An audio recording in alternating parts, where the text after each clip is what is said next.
उसी अनुपात में ही यहाँ सर्व समाज के लोगों को टिकट भी दिए हैं और अभी चुनाव में आप लोगों का है, इसे आप लोगों को समझना होगा। हालांकि इस संदर्भ में आप लोगों को ये मालूम है कि आजादी के बाद शुरू में काफी लंबे समय तक केंद्र व उत्तर प्रदेश सहित देश के अधिकांश राज्यों में भी कांग्रेस पार्टी की ही अकेले यहाँ सरकारें रही हैं, किंतु इनकी गलत नीतियों एवं गलत कार्य प्रणाली की वजह से ही अब ये पार्टी केंद्रग्रस्त जातिवादी होने के कारण शुरू से ही हर मामले में खासकर यहाँ दलित, आदिवासी व अन्य पिछड़ा वर्ग विरोधी पार्टी भी रही है और अभी भी है, जिस कारण केंद्र में रही इस पार्टी की सरकार ने इन वर्गों के मसीहा व भारतीय संविधान के मूल निर्माता परम पूज्य बाबा साहब डॉक्टर भीमराव अम्बेडकर को भारत रत्न की उपाधि से भी सम्मानित नहीं किया था, जिसके लिए वो हर प्रकार से पात्र भी थे। इतना ही नहीं बल्कि इनकी मूवमेंट को आगे बढ़ाने के लिए अपनी पूरी जिंदगी समर्पित करने वाले मान्यवर श्री कांशीराम जी के देहांत होने पर भी केंद्र में उस समय इसी कांग्रेस पार्टी की रही सरकार ने उनके सम्मान में एक दिन के लिए भी राष्ट्रीय शोक घोषित नहीं किया था तथा न ही इस पार्टी की रही सरकार ने पिछले वर्ष की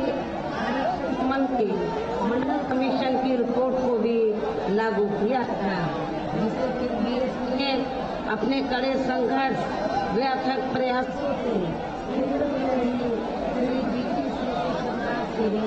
लागू कराया था।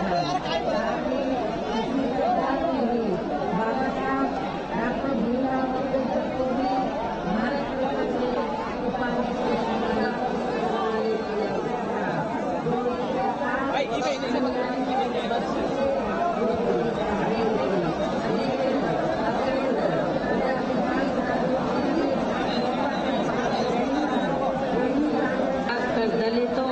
दलितों, आदिवासियों व अन्य पिछड़े वर्गों के वोटों की खातिर आए दिन किस्म किस्म की नाटकबाजी करती रहती है, जबकि इन वर्गों के मामले में इस पार्टी की सच्चाई तो ये है कि कांग्रेस पार्टी जब सत्ता में होती है और इनके अच्छे दिन होते हैं तो तब इस पार्टी को इन वर्गों का विकास व उत्थान आदि याद नहीं आता है तथा न ही इनको महिलाओं की भी भागीदारी याद आती है। इतना ही नहीं बल्कि इस पार्टी के बाद खासकर यहाँ सपा व बीजेपी आदि की बनी सरकार में भी यूपी की जनता अधिकांश मामलों में काफी ज्यादा दुखी रही है।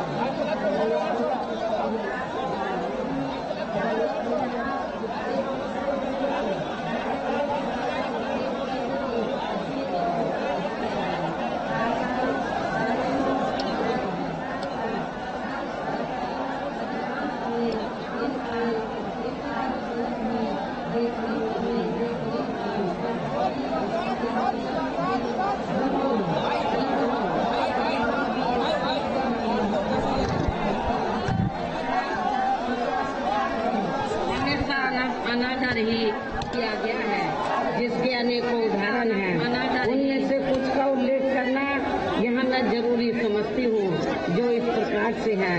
श्री अखिलेश यादव की सपा सरकार ने प्रदेश में SC/ST का सरकारी ठेकों में आरक्षण खत्म कर दिया। जब सपा पावर में थी तो सपा सरकार ने प्रदेश में SC एसटी का सरकारी ठेकों में आरक्षण खत्म कर दिया।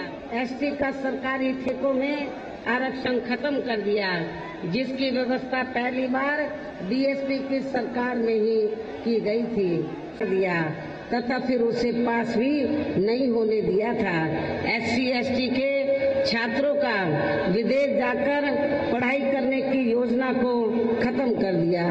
पंचशील नगर का नाम बदलकर हापुड़ कर दिया। संत रविदास नगर का भी नाम बदलकर इन्होंने भदोई कर दिया। भीम नगर का नाम बदलकर सपा सरकार ने संभल कर दिया।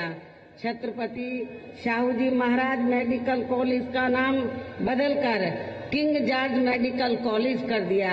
मान्यवर श्री कांशीराम जी कृषि विश्वविद्यालय बांदा का नाम बदल दिया गया। मान्य कोर्ट के निर्णय के आड़ में अनुसूचित जाति व जनजाति के कर्मचारियों का गलत तरीके से डिमोशन कर दिया गया। अनुसूचित जाति व जनजाति के छात्रों का शून्य शुल्क पर प्रवेश समाप्त कर दिया। अनुसूचित जाति व जनजाति के छात्रों की शुल्क प्रतिपूर्ति पर 60% की बाध्यता लगाकर उनकी छात्रवृत्ति रोकने का काम किया गया। मान्यवर श्री कांशीराम जी अरबी फारसी विश्वविद्यालय का नाम भी बदल दिया गया। लखनऊ के गोमती नगर में डॉक्टर भीमराव अंबेडकर पार्क जो बीएसपी की सरकार में बनाया गया था, उसका नाम बदलकर जनेश्वर मिश्र पार्क कर दिया गया। सरकारी भूमि आवंटन में एससी एसटी को मिलने वाली प्राथमिकता को खत्म कर दिया गया। एससी एसटी की भूमि खरीदने को लेकर नया संशोधन लेकर आए, जिसमें बिना डीएम की अनुमति के कोई भी उनकी जमीन खरीद सकता था, जिससे इन कमजोर वर्गों की जमीन को हथियाया जा सके। इस प्रकार से सपा व श्री अखिलेश यादव का दलितों व अति पिछड़े वर्गों एवं इनके संतों, गुरुओं व महापुरुषों आदि के प्रति इनका ऐसा ये प्रेम है। क्या इनको आप दलित प्रेमी कहेंगे या अम्बेडकरवादी कहेंगे? मैं समझती हूँ ये बिल्कुल दलितों के दुश्मन है, ना ही अम्बेडकरवादी हैं, ये तो अवसरवादी हैं, मौका प्रस्त हैं, जिसका इन वर्गों के लोगों को इस चुनाव में ऐसी समाजवादी पार्टी को किसी भी कीमत पर अब सत्ता में नहीं आने देना है। और इतना ही नहीं, बल्कि मैं तो ये भी सोच रही थी सपा सरकार के हटने के बाद शायद बीजेपी की सरकार सपा के इन फैसलों को जरूर बदल देगी, लेकिन ऐसा नहीं किया गया। जिसने सपा की तरह बीजेपी की सरकार की भी, जिससे सपा सरकार की तरह बीजेपी सरकार की भी दलितों व अन्य पिछड़े वर्गों एवं इनके संतों, गुरुओं व महापुरुषों आदि के प्रति जातिवादी मानसिकता साफ झलकती है। इसलिए इस चुनाव में सपा के साथ साथ बीजेपी को भी हमें सत्ता में आने से जरूर रोकना है। इसी प्रकार भारतीय जनता पार्टी की सरकार की भी नीतियां व कार्यशैली अधिकांश यहाँ जातिवादी, पूंजीवादी एवं आरएसएस के संकीर्ण एजेंडे को ही लागू करने पर टिकी रही हैं, जिससे प्रभावित एवं शिकार हुए लोगों का इस सरकार में सही से विकास व उत्थान आदि नहीं हो सका है। साथ ही इनका हर स्तर पर काफी ज्यादा उत्पीड़न भी किया गया है। धर्म के नाम पर हमेशा यहाँ तनाव व नफरत आदि का वातावरण ही बना रहा है। प्रदेश में अपराध भी काफी ज्यादा बढ़े हैं, खासकर दलित, अकलियत व महिलाएं आदि भी इस सरकार में कतई भी सुरक्षित नहीं रही हैं। हाथरस कांड इसका खास उदाहरण है। वैसे भी मीडिया में इनके सही आंकड़ों को अधिकांश दबा दिया जाता है। इसके अलावा प्रदेश में गरीबों, मजदूरों, बेरोजगारों व अन्य मेहनतकश लोगों के साथ साथ दलितों, आदिवासियों, अन्य पिछड़े वर्गों, मुस्लिम एवं अन्य धार्मिक अल्पसंख्यक समाज के लोगों के हित व कल्याण के लिए वर्षों से जो भी यहाँ सरकारी योजनाएं चल रही थी तो उनका भी इन्हें वर्तमान भाजपा सरकार में सही से पूरा लाभ नहीं मिला है। खासकर दलितों व पिछड़ों को भी अब आरक्षण का पूरा लाभ नहीं मिल पा रहा है, क्योंकि इन्होंने बड़े बड़े सरकारी कार्य ज्यादातर प्राइवेट सेक्टर के जरिए ही कराए हैं, जिसमें इनके लिए आरक्षण की कोई भी व्यवस्था नहीं है। सरकारी नौकरियों में भी इनका आरक्षण का कोटा पूरा नहीं किया गया है। मुस्लिम व अन्य धार्मिक अल्पसंख्यक समाज के लोगों के साथ तो बीजेपी की सरकार में अधिकांश यहाँ पक्षपात वाला रवैया ही अपनाया गया है। इतना ही नहीं बल्कि इस बार बीजेपी की सरकार में अपर कास्ट समाज में से विशेषकर प्रबुद्ध वर्ग भी इस मामले में अपने आप को काफी ज्यादा उपेक्षित महसूस करता रहा है। इसके अलावा इनकी गलत आर्थिक नीतियों के कारण यहाँ गरीबी, बेरोजगारी व महंगाई आदि भी काफी ज्यादा बढ़ी है। खासकर चुनाव घोषित होने से पहले तो डीजल, पेट्रोल व रसोई गैस आदि की आए दिन बड़ी कीमतों ने भी जनता की काफी ज्यादा मुश्किलें बढ़ाई हैं और ऐसा लगता है कि चुनाव खत्म होने के बाद पुनः इनकी कीमतें बढ़ा दी जाएंगी। इसके साथ साथ उत्तर प्रदेश सहित पूरे देश के किसान भी केंद्र सरकार की गलत नीतियों के कारण काफी ज्यादा दुखी व परेशान रहे हैं और अभी भी हैं। साथ ही प्रदेश में बेरोजगार लोगों को रोजगार नहीं मिलने के कारण ही ज्यादातर इनको इस सरकार में भी पलायन करना पड़ा है। इस प्रकार से इन सभी विरोधी पार्टियों की रही सरकारों में शुरू से ही यहाँ यूपी की जनता काफी ज्यादा दुखी व परेशान रही है। विशेषकर कोरोना महामारी के दौरान तो इन सभी की हालत और भी ज्यादा खराब हो गई है।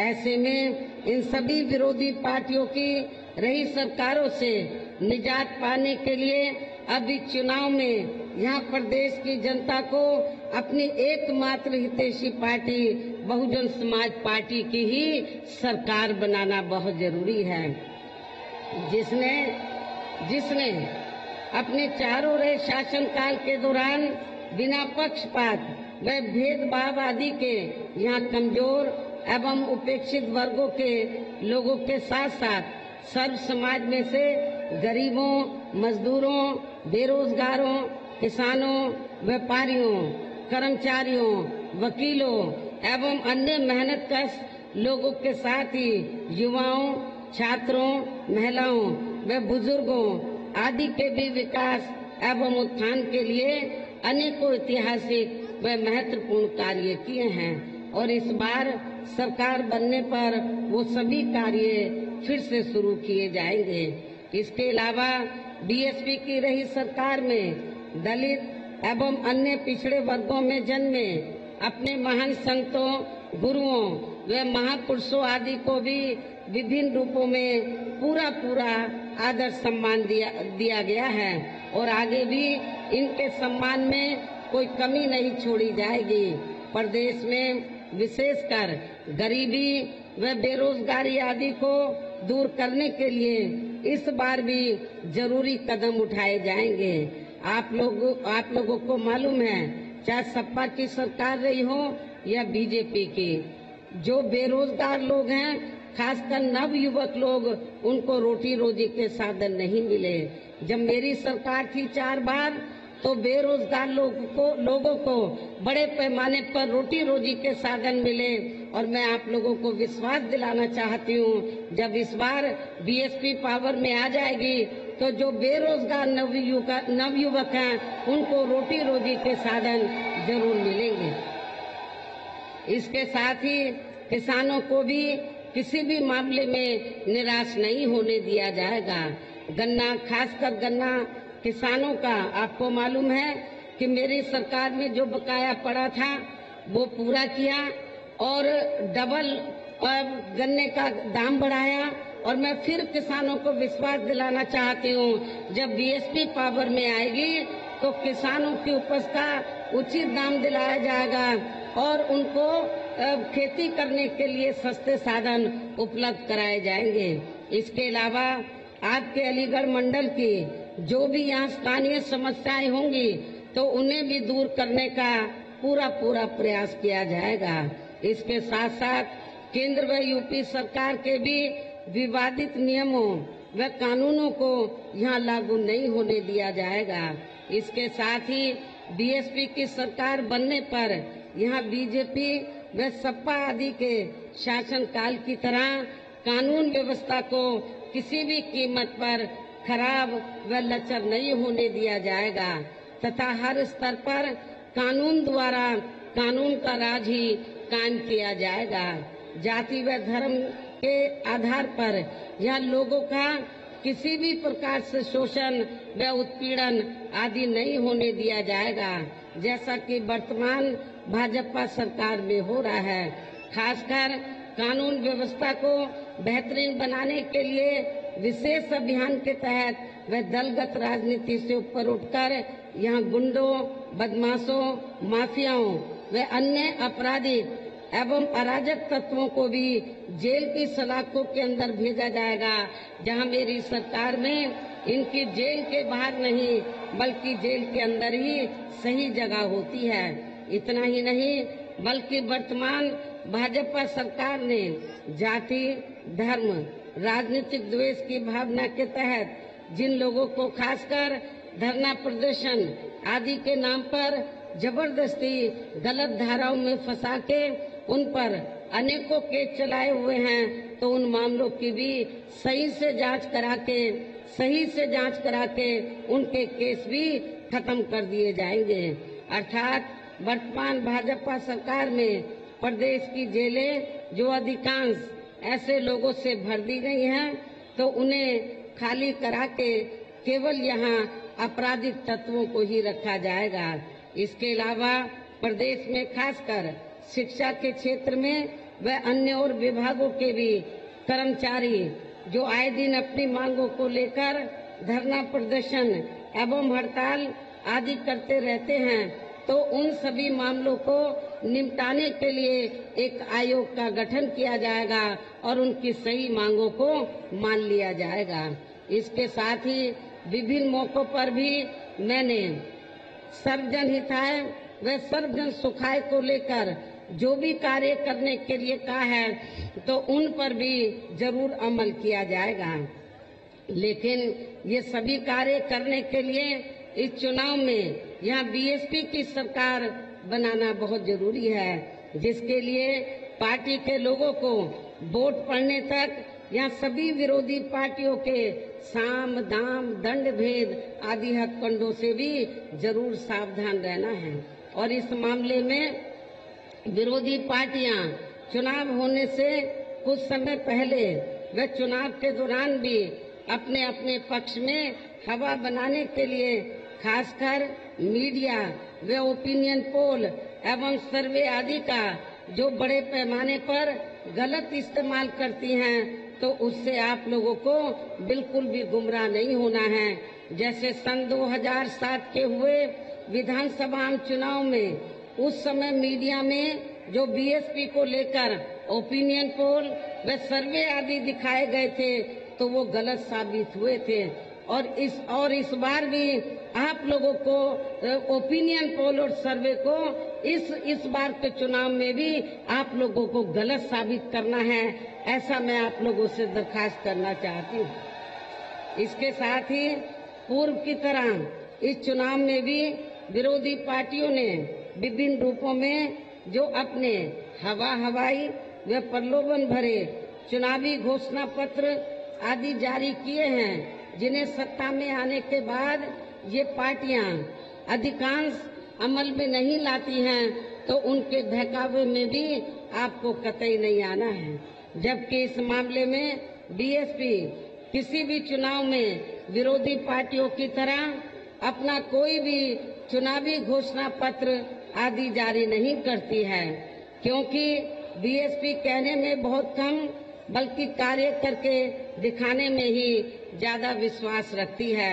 और ऐसा हमने यहाँ उत्तर प्रदेश में अपनी चारों रही सरकारों के दौरान करके भी दिखाया है। इसके साथ ही यहाँ मैं ये भी कहना चाहती हूँ कि हमारी पार्टी की चारों रही सरकारों ने प्रदेश में बिगड़ी हुई कानून व्यवस्था को सुधारने के साथ साथ प्रदेश के विकास व आम जनहित के लिए जो असंख्य अति महत्वपूर्ण कार्य किए हैं वो अभी तक यहाँ किसी भी विरोधी पार्टी की सरकार ने नहीं किए हैं, बल्कि ज्यादातर उन्हीं कार्यों के नाम व स्वरूप आदि बदलकर अब विरोधी पार्टियों की सरकारें उन्हीं को ही भुनाने में लगी रहती हैं। लेकिन उन कार्यों के प्रति इनकी नीयत व सोच सही नहीं होने के कारण उसमें भी ये पार्टियां ज्यादा सफल नहीं हो पाई हैं। और अब मेरा यही कहना है कि आप लोगों को इस चुनाव में अपने हित व कल्याण के लिए यहाँ फिर से यूपी में बीएसपी की सर्वजन हिताय व सर्वजन सुखाय की नीतियों पर आधारित सरकार बनाना बहुत जरूरी है। और इसके लिए पार्टी के लोगों को वोट पड़ने वाले दिन कोरोना नियमों का पालन करते हुए सबसे पहले सुबह उठते ही व समय से अपने अपने पोलिंग बूथों पर वोट डालने के लिए जब वोट अन्य कोई व्यक्ति ना डाल सके इसका भी आप लोगों को खुद ही ध्यान रखना है। इसके साथ साथ अपनी पार्टी का कोई भी वोट पड़ने से ना रह जाए तो उसका भी पार्टी की हर पोलिंग बूथ की कमेटी को विशेष ध्यान रखना है।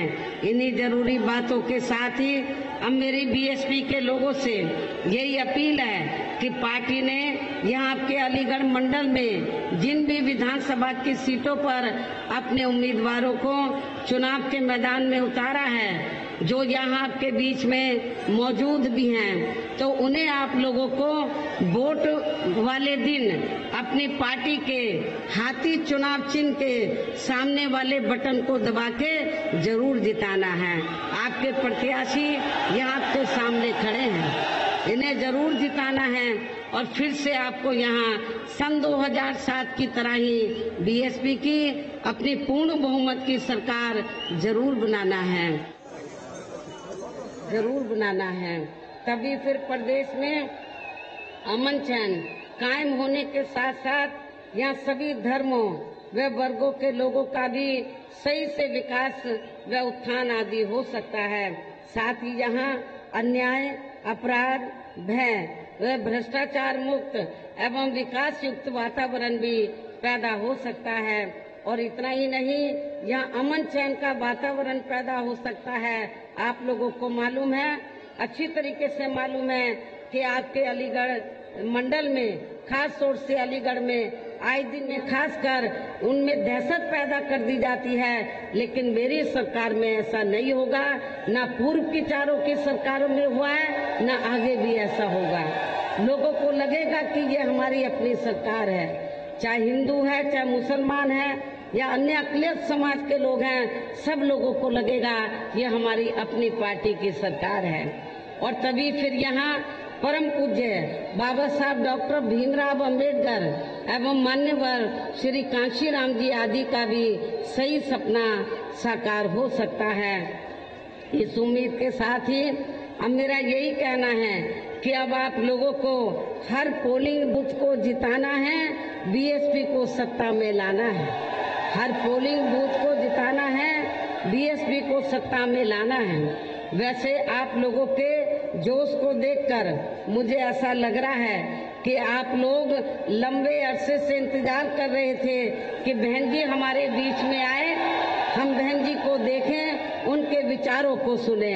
आज मैं इधर आई हूँ, आप लोग में जो मैंने जोश देखा है कि हमारी बहन जी आ गई है, हम बहन जी को देखेंगे, सुनेंगे, तो आप लोगों के जोश को देखकर मुझे ऐसा लग रहा है कि आप लोग बीएसपी के नेतृत्व में अपनी 5वीं बार सरकार जरूर बनाएंगे। अपनी बहन जी को अपनी बहन जी को 5वीं बार उत्तर प्रदेश का मुख्यमंत्री जरूर बनाएंगे।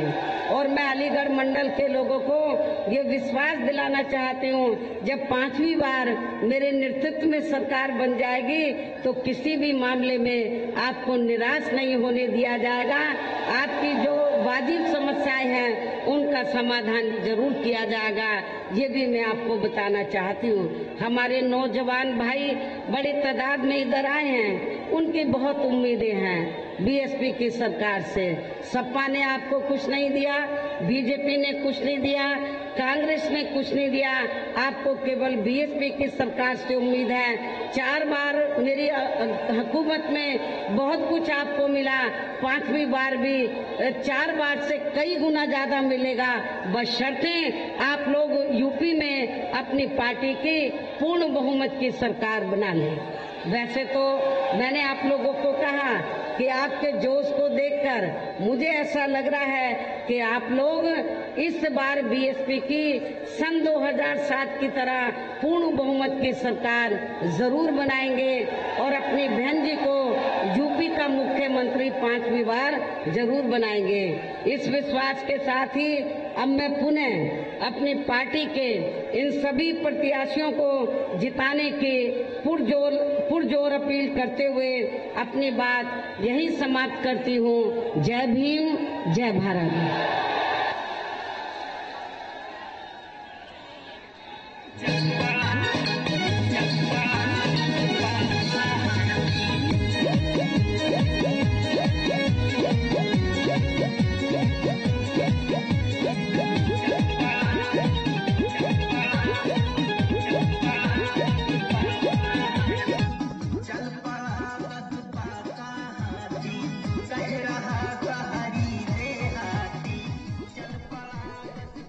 तो इस सुपर सियासी संडे में रैलियों का दौर लगातार जारी है। अलीगढ़ में अभी मौजूदगी थी बीएसपी अध्यक्ष